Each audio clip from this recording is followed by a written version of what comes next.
鄉親啊，繼續來看每一年的即擺4月是這個蛇出現的高峰期。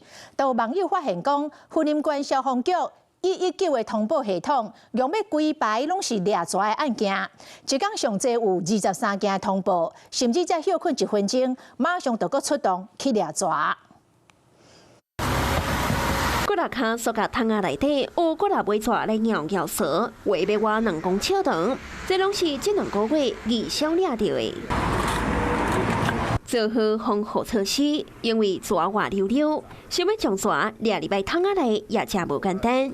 嚴格專家真有辦法。這個是昨天在民宅抓的，因為蛇不一定在田裡，然後一般我們跟我們的生活重疊性比較高，它都是在下水道，因為下水道它有它的食物。當年4月到10月是蛇出動的高峰期，尤其是4月上集快。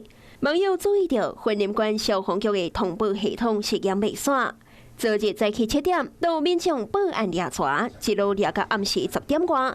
下晡5點外，白話6點，短1分鐘，都各有人通報。4月份接獲到大概已經有358件了，那在我們上個月3月份也有154件左右。雲林因為生態環境多元，而且農地也真多，就較高有蛇。消防局提醒，無論拄到的蛇敢有毒，上好攏唔通家己掠，卡119請消防隊協助，避免發生意外風險。